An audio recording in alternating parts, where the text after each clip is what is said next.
caído. No ser, claro, exactamente. Ahora lo voy a buscar y lo vamos a decir bien. Ahí está. O la manzana Seguimos, podrida, señores, lo próximo es esto, porque ver. claro. Ahí va. No, seguimos, ¿de qué hablamos? Pero cuando hablamos de qué, hablamos de los jóvenes y las nuevas. Bueno. Claro, porque si querés adicciones, Seguimos. Sí. Seguimos hay en nuevas adicciones. Exactamente, y es la siguiente. A ver.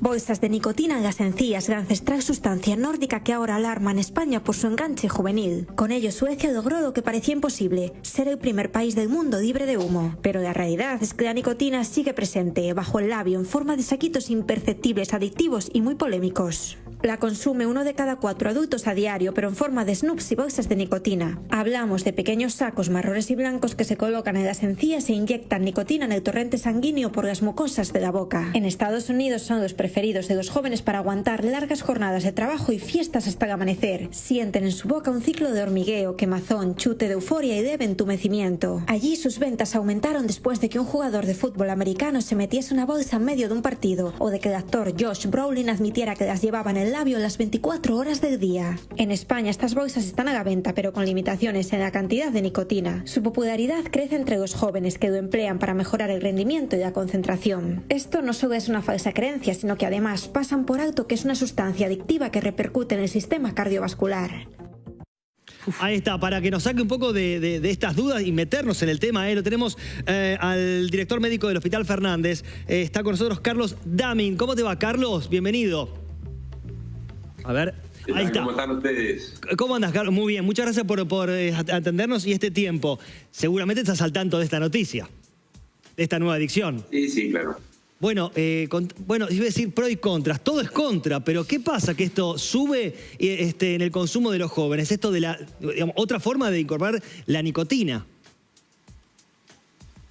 Sí, lamentablemente el problema sigue siendo el mismo y que Claro. tiene que ver con el que no podemos parar de sumar sustancias a nuestras vidas para tratar de obtener un beneficio en algo. Claro. En realidad esto no es muy distinto a lo que ocurre con los parches de nicotina o con los chicles de nicotina, es decir, que aquellas personas que han querido utilizar la nicotina como un estimulante para poder mantenerse despiertos o para poder mejorar el rendimiento porque creen que la nicotina se lo hace, digamos que ya tenían otras formas y esto es una nueva forma de administración, que son estas pequeñas bolsitas que van haciendo una liberación lenta a lo largo de gran parte del día y por eso, bueno, las van reemplazando cada tanto.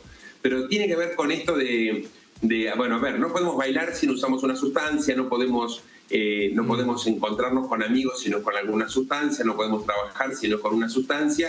Y por último, llegamos a la cama y necesitamos incorporar alguna sustancia para poder dormir, porque no podemos parar de las revoluciones para poder dormir. Y entonces estamos teniendo adolescentes o adultos muy jóvenes con trastornos del sueño, que es algo que, nada, el sueño era el patrimonio de la juventud, ¿no? Uno decía, alguien de 20, 30 años no tiene nunca problemas de sueño. Bueno, la sociedad o la velocidad de la sociedad nos está llevando a que, como consumimos todo esto, después precisamos algo que nos baje, porque si no, no nos deja dormir.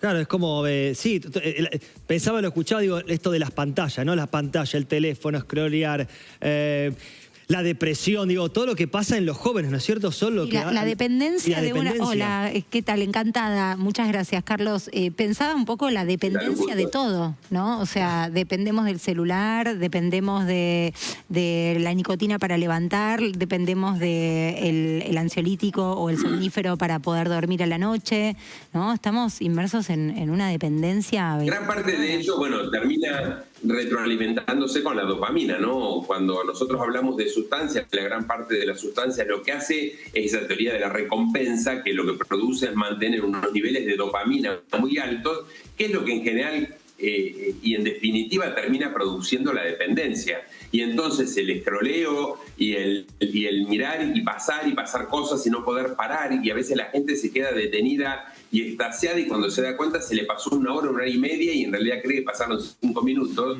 y no puede parar de mirar. Bueno, todo eso lo que genera es un nivel de dopamina muy alto que es lo que termina en otros casos generando algunas antinas como la cafeína, la cocaína, o los que consumen otras sustancias, como por ejemplo para bailar, todos los derivados de la metanfetamina, el MDMA, el éxtasis, y que es, ¿no?, subir todo el tiempo todo, y después, bueno, la gente queda como por allá arriba y después es muy difícil parar y bajarse de eso, y terminan agregando o le agregan alcohol. No nos olvidemos que en nuestro país somos el tercer consumidor de alcohol de América, apenas muy poquito superado por Estados Unidos, y después un poquito más arriba está una isla en el Caribe, se llama Dominica, pero somos el segundo consumidor de marihuana de América, el tercer consumidor de cocaína de América y el primer consumidor de psicofármacos.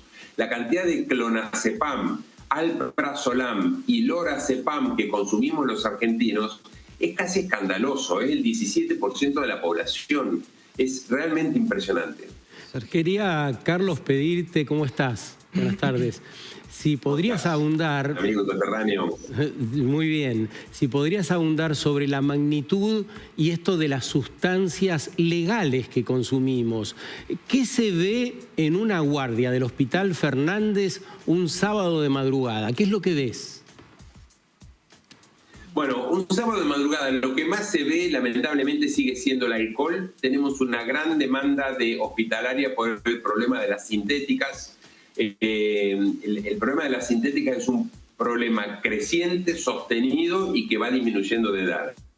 Hace 10 años lo que veíamos eran personas de 30 años y hoy son personas de 17, 18 las que llegan al hospital, en algunos cuadros con algunos cuadros graves, simplemente porque no por haber tomado una gran cantidad, sino que con bajas dosis producen cuadros realmente graves. Síndrome serotoninérgico, llamamos los médicos, que es un cuadro realmente muy grave que pone en riesgo la vida del que lo consumió, y a veces con simplemente haber tomado un comprimido de MDMA o de cristal o de éxtasis. Eso es lo que más se ve. Después lo que vemos es una gran mezcla. La verdad es que hoy por hoy es muy raro que alguien consuma una sola sustancia. Y entonces cuando se consume alcohol es frecuente que hayan consumido previamente un psicofármaco. Los psicofármacos se potencian con el alcohol. O por ejemplo, cuando lo que tenemos es un paciente que consumió cocaína, ese paciente trata de bajar los efectos no deseados de la cocaína, como son el estar duro, la paranoia, el cuadro de agitación. Eso no le gusta al consumidor de cocaína. Entonces lo que hace es le agrega otra sustancia que suele ser el alcohol o suelen ser el clonazepam o el lorazepam para bajar el efecto, pero por supuesto no solamente logran a veces lo que quieren, sino que el cuerpo es uno solo y entonces empieza a aparecer manifestaciones de intoxicación de ambas cosas.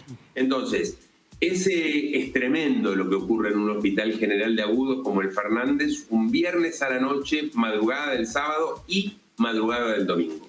¿Puedo hacer una pregunta, Carlos? ¿Hay presencia de familias cuando sucede esto, que tenés jóvenes en la guardia intoxicados con todo tipo de sustancias? ¿Aparecen las familias y qué manifestaciones de la familia ves? Porque me preocupa la ausencia de adultos, ¿no? Normalmente no. La respuesta es aparecen amigos y se van con amigos. Y cuando aparecen los familiares lo que notamos es un gran desconcierto, un desconocimiento de lo que pasaba. Entonces es frecuente que la pregunta es: ¿desde cuándo estás consumiendo esto? Y los chicos miran con cara de no sé qué contestarte, ¿no? Hay así como una desconexión entre los padres y los chicos que es importante. Pero bueno, que tiene que ver con la vida que estamos viviendo, tiene que ver con la velocidad a la que vivimos, porque uno habla de los chicos del internet y hablan de los chicos del Instagram y hablamos de los chicos de lo que consumen, pero en realidad los chicos no nacieron de repollos. Y hace poco escuchaba, ¿no?, que un escritor lo que decía es el futuro no son los chicos, el futuro son los adultos que se relacionan con los chicos. La verdad que los chicos lo que hacen es copiar.